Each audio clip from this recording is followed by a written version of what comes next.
U.S. President Donald Trump postpones his visit to China as a result of the Iran war.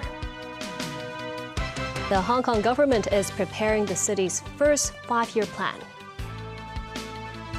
And the government submits paper to LegCo on dedicated legislation for the northern metropolis.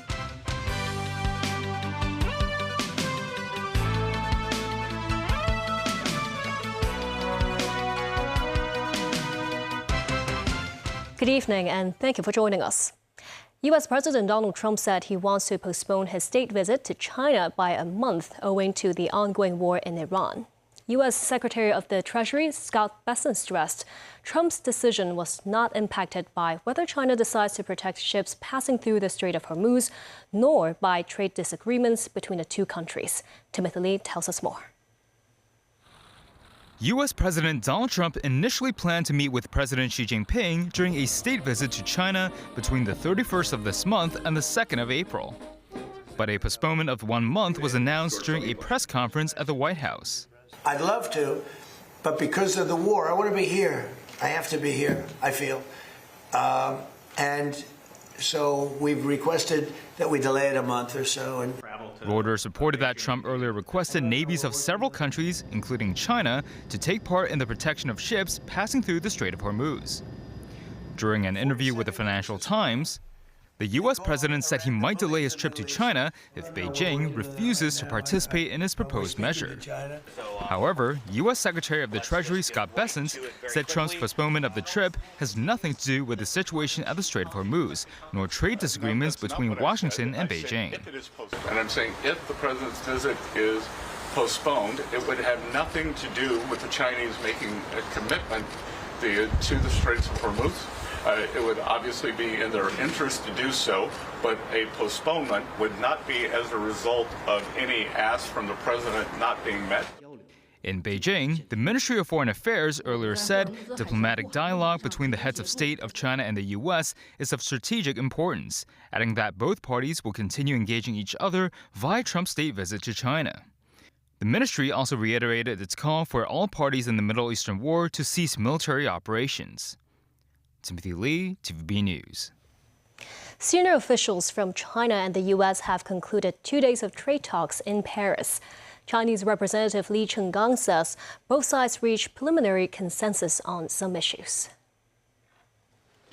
Meeting the press on Monday, Vice Commerce Minister Li Chenggang, who's also China's international trade representative in the Paris trade talks, says the discussions between China and the U.S. were in-depth, candid, and constructive. He says preliminary consensus has been made on some issues, with both sides having agreed to continue negotiations and work towards maintaining stable bilateral economic relations.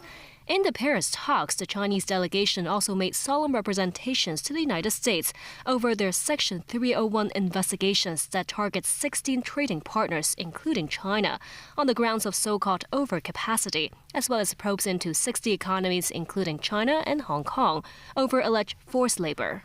Li stresses Beijing maintains its opposition to unilateral measures, warning such actions could undermine hard-won stability in bilateral trade ties between China and the U.S. China's lead negotiator, Vice Premier He Lifeng, also urged the United States to remove unilateral tariffs and other restrictive measures, stressing China will take necessary actions to defend its legitimate rights. Meanwhile, U.S. lead negotiator Treasury Secretary Scott Bessent also described the meeting as constructive, revealing that discussions encompassed rare earth exports and U.S. agricultural purchases. They were constructive, and they show the stability in the relationship. It is a continuation of Kuala Lumpur, the Busan agreement that was reached with our leaders to continue our work streams. Chief Executive John Lee emphasized Hong Kong's role as a safe haven for investors amid the Middle East conflict. Addressing concerns about the city's energy supply, he said the government is stepping up efforts to maintain a steady flow of oil. The conflicts now in the Middle East actually highlight the strengths of Hong Kong, and also I think will create new opportunities for us, because while development is an important consideration when investment is considered, What is even more important is stability, security, and also what, in the long term, a market will create for the investors. Hong Kong is a showcase to the world that under one country, two systems, Hong Kong will be very safe. In regard to supply of oil, because of the disruption in supply, oil price has gone up. We will, of course, take action to try to mitigate the risks. So what the government is working on is, first of all, ensuring that there will be a stable energy supply.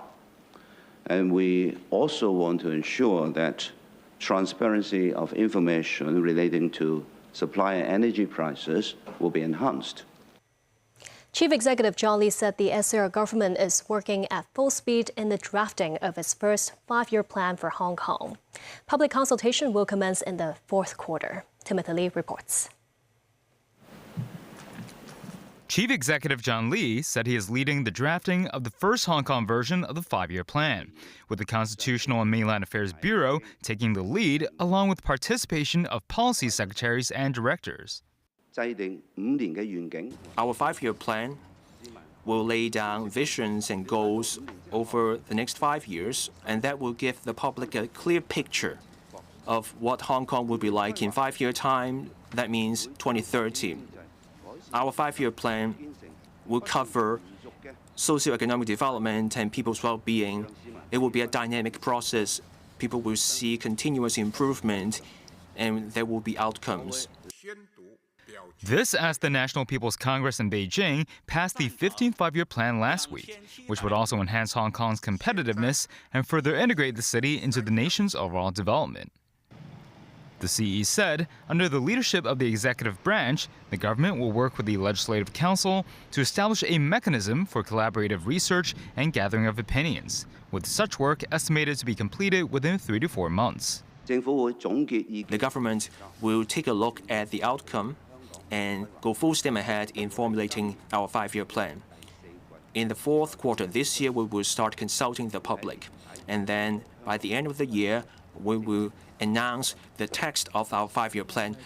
The CE said the nation's development will benefit Hong Kong, and aligning with Beijing's 15th 5-year plan will be a huge opportunity to strengthen and better leverage Hong Kong's advantages and accelerate development. Timothy Lee, TVB News. Chief Executive John Lee said Wanful Court residents could return to their flats to collect personal belongings by the end of April at the latest. Authorities have not allowed residents from the 7 burnt-out buildings to return to their units since the deadly fire in November. Only Wan Chee Court's households have been able to return home to pick up personal items so far.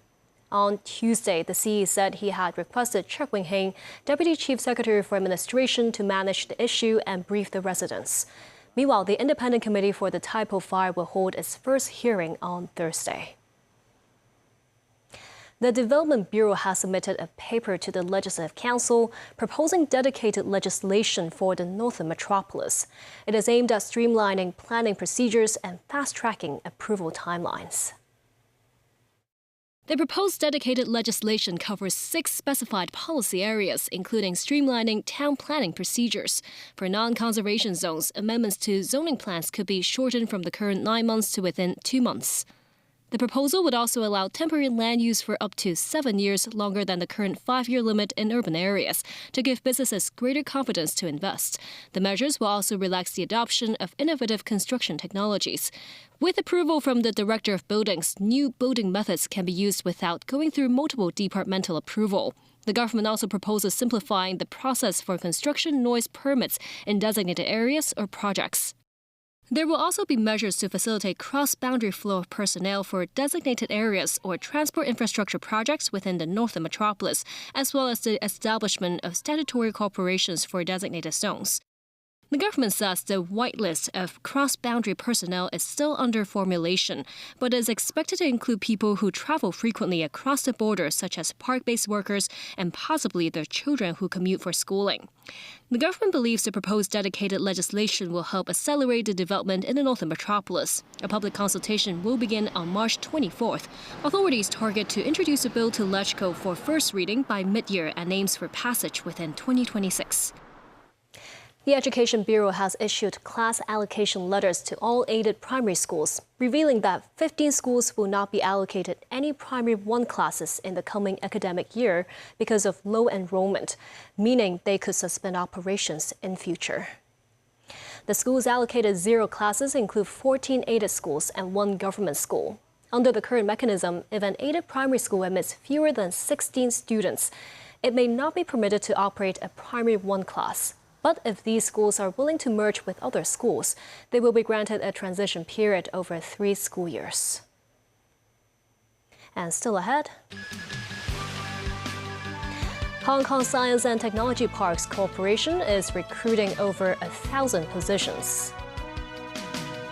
The annual Hong Kong International Film and TV Market opens in Wan Chai. And Donald Trump says he will take Cuba as the country suffers from power cut again.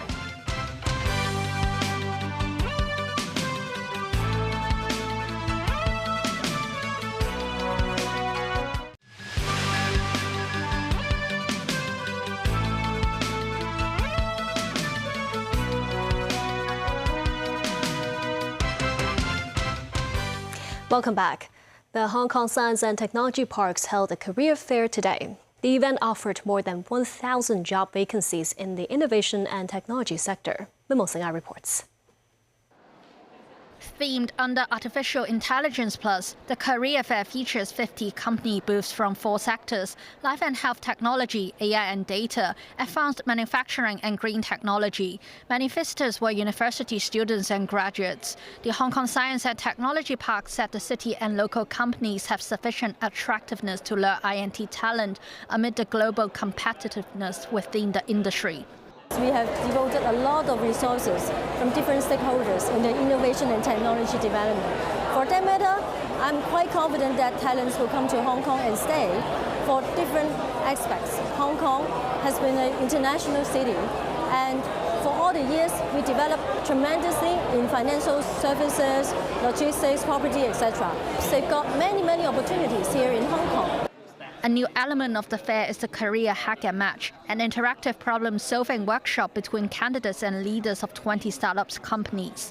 Divided into small groups, leaders can take the discussion as an opportunity to assess each candidate's ability. The process is as competitive for the recruiters as it is for the candidates. When we are hiring somebody else, it's not only we hire them, but they also want to join us. Candidates of the Career Hack and Match requires 2 weeks of pre-registration.